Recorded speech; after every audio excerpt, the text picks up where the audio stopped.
Classic Plus is trending. People are combing over every hint from Blizzard, diving deep on community survey results, buying tickets to BlizzCon in hopes of an announcement, and of course going crazy over the revelation that the leaked Camelot timeline might be real. Speaking of which, how am I the first person to point out that the patch number 1.60 might mean something, as in permanent level 60? Anyway, in this video, I'm going to speculate about the design of Classic Plus, and I'm going to tell you why I think that there's a real possibility that raiding as we know it in every other version of WoW won't be present. A quick note if this wasn't already clear, I don't have any special insights or connection to Blizzard, I just thought this would be a fun video to make. And since you clicked this video, I'm going to assume you've got a general idea of what Classic Plus is and that you're up to date on the many versions of Classic WoW that currently exist. I do think all of them will have some influence on the design of Classic Plus, so if you're looking to catch up on that, now is a great time to pause and check one of the other videos whose main purpose is getting you up to speed with that. It's been said many times at this point, everyone wants Classic Plus, but no one can agree on what they want it to be. I think that's true. So many different types of people play WoW with so many different goals, there's no way to please everyone, especially when we're just talking about designs in the abstract. Of the major design goals floating around, I think that there's one that most people simply assume Blizzard will go with, leaving the level cap at 60. This might sound like a simple change, but it has a lot of downstream effects. If the level cap is permanently fixed, will new content always assume you've finished existing max level content? If so, will all new content just be higher level raid tiers at level 60 getting harder and harder indefinitely? That doesn't sound like a good idea to me. It makes the game less approachable for new players and alts, and it kind of just sounds like a way worse version of retail. I'm not the first one to notice this either, and there's a common suggestion about what to do instead. What if new content wasn't stacked on top of existing content, but instead was placed alongside it? Horizontal progression is a term that was first coined with the release of Guild Wars 2 back in 2012. Guild Wars looked to differentiate themselves from WoW by releasing new content that didn't invalidate existing content. New endgame gear would be equivalent in power level to what was there before, and the level of difficulty for new content would be comparable as well, and you could choose to do the content in any order you liked. Content from release would be as relevant 10 years later as it was on launch day. Horizontal progression in Classic Plus gets suggested a lot, and I think it's a good idea.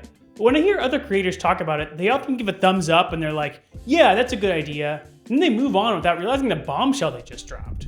There are so many questions about how horizontal progression would work in vanilla. Would the existing raids still be there? Would they be the same?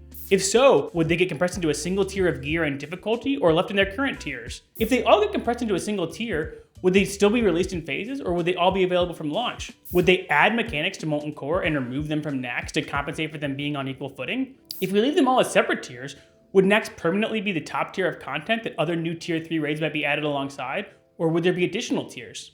My guess on all of this is that Blizzard are going to be looking to differentiate Classic Plus from Classic Era. So I think there will be significant changes to raids. In fact, like you might have guessed by now, I think the idea of horizontal progression totally upends the way that raids fit into World of Warcraft. Let's talk about pacing. Despite what hardcore players might ask for, all versions of World of Warcraft should be and are designed for players with different amounts of time available to play, be that large or small. WoW's original vertical progression offers some interesting advantages for players on the more casual side of the spectrum. The gear resets that come with each expansion, or in recent retail expansions with every major patch, mean that casual players are repeatedly being brought even with everyone else. For a long time, this had appeal for a lot of players who naturally compared themselves to others by what they've achieved in-game. But I think as the player base has matured, this perk seems less and less relevant. Sure, I might start the race for World First on even footing with everyone else, but I have no illusions that I'm going to have any chance to win it. Vertical progression works quite well for hardcore players too. There's a constant stream of new content that by definition will be relevant for you. The designers know exactly how long they need it to last, although this can sometimes mean that designers lean on time gating to dole out content at the most precise schedule possible. The fact that gear resets are known by all to be coming in advance also creates something of a lame duck period right before new content drops. Designers use limited time FOMO events or the aforementioned time gating to try and fill the gaps here, getting players to come back when they might otherwise wait for the start of the next content cycle. This whole thing is often described as a treadmill, and like I've said, designers are often pushing the players' buttons to get them to play at the exact pace that they think is appropriate. I think this misalignment of interests between game designers and players is a big reason that a lot of former retail players have become interested in Classic WoW and eager for something new like Classic Plus. These players, myself included, want to play the game on their own terms, not in a way that's most convenient for the developers. With horizontal progression, the pacing concerns are different.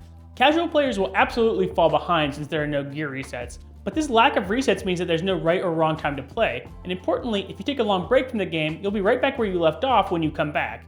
This isn't a good or bad thing on its own, but I do think it's something that a lot of players would be excited for, and it's one of the major appeals of other horizontal progression games like RuneScape or Guild Wars 2. New content doesn't replace old content, so you can no longer assume hardcore players will be funneled into the new stuff unconditionally. In fact, sometimes new content releases will explicitly not be for in-game players. Horizontal games accommodate hardcore players by having a large number of long-term goals and grinds, things that might take hundreds or thousands of hours to complete, such that the player could reasonably work on them over the course of years. The flip side of all this is that the gap between the absolute best items and their alternatives should be smaller, sometimes measured only in convenience or utility rather than pure player power. This means a shallower power curve. If players can't be expected to have the best gear all the time, the content needs to be balanced around that. Upgrades necessarily need to be smaller because big upgrades that easily trivialize content go against one of the core pillars of horizontal progression that we've been hammering on. Content should stay relevant for as long as possible. In Classic and Retail's current vertical progression structure, raid tiers generally last a few months, and in this time, players expect to get most of the loot they're hoping for from the current raids. Maybe not everyone gets every piece of best in slot, but if you raid every week, you'll probably get a lot of it over the course of a dozen or so weeks. Now imagine those same raids being copy-pasted without changes into a version of WoW with horizontal progression. Sure, some people will play as long as they need to get every piece of BIS, but eventually, after a few months, most players will have completed the raid entirely and have no reason to continue raiding. Then what? This content's supposed to last for a decade. Will there still be groups running it years later? There are a few ways Blizzard could address this. The simplest one would be to lower the amount of loot that drops by a substantial amount, or make a super rare, higher power version of loot to chase. This could extend the life of raids, but I would expect it to be unpopular, unfun, and not very new or exciting. Would people really want a raid log for a decade just to chase a mega rare? I mean, I'm sure someone would, but I don't want to do that, and I don't think it's a good idea. Hypothesis number 2. Create a reason to give up or destroy your raid gear. Imagine this. After you get all 8 pieces of your tier 3 set from Nax, you can sacrifice them along with your character to lose all your gear and reset to level 1, but have a permanent 1% damage buff. Maybe you could do this repeatedly. Obviously, there are a lot of ways something like this could be implemented, and it doesn't have to reset your character level either. It could just be some other reason to sacrifice your best items that make you need to go back and get more. I do think that there's value in a design that asks you to go do some other content before stepping right back into raids. Who wants to grind the same raid for years on end? Idea 3. Make it so best in slot items no longer come directly from raid drops. If they don't drop in raids, where do they come from? Well, it could be any number of places, but I think it would be ideal to have them come from a wide variety of sources. Obviously, high-end profession recipes are huge for this, and what you might need for those recipes could be diverse as well. Having epic quest chains, think on the level of Scarab Lord or long reputation or currency grinds, seem totally natural for vanilla, and I think it's a great opportunity to add brand new content to the game as well.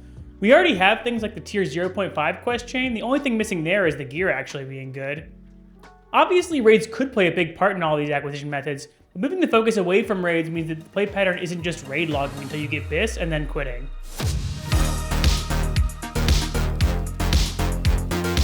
So of course, we're left with plenty of questions about how Classic Plus will be designed. Obviously, number 1 is, will Blizzard commit to horizontal progression? No gear resets and new content that doesn't up the power level would be a huge change, and it's completely possible that Blizzard doesn't do it at all. Will raids be the centerpiece of the endgame gameplay loop? In modern WoW, this is the given. Raids are the center of gravity that everything else orbits around, and in a lot of ways, the community has backparted this idea to vanilla in both Classic and Anniversary. In 2005, most World of Warcraft players didn't raid at all, but that's not really the case in modern versions of Classic. Could Classic Plus achieve the highs people are chasing from vanilla by making raids less important? I do think the lack of emphasis on raids is part of what draws people to the hardcore game mode, whether they know it or not. If raids do see a substantial rework, what other changes are coming as second-order effects? Does Blizzard decide to continue their trend of easing up on raid difficulty? Does the structure of raiding guilds change when raids no longer have obvious seasons? If the core gameplay is a less competitive bent, does Blizzard do something to fill the gap for the tryhards who simply can't play without comparing themselves to others? Hopefully, we get answers to all these questions and more at BlizzCon. And that's it for today. I just wanted to put some of these questions out there. I know there's been a lot of discussion around specific features people want in or out for Classic Plus, but I thought the discourse had been kind of lacking for bigger picture stuff. How do you think Blizzard will handle Classic Plus? Subscribe for more Classic Plus content, and thank you so much for watching.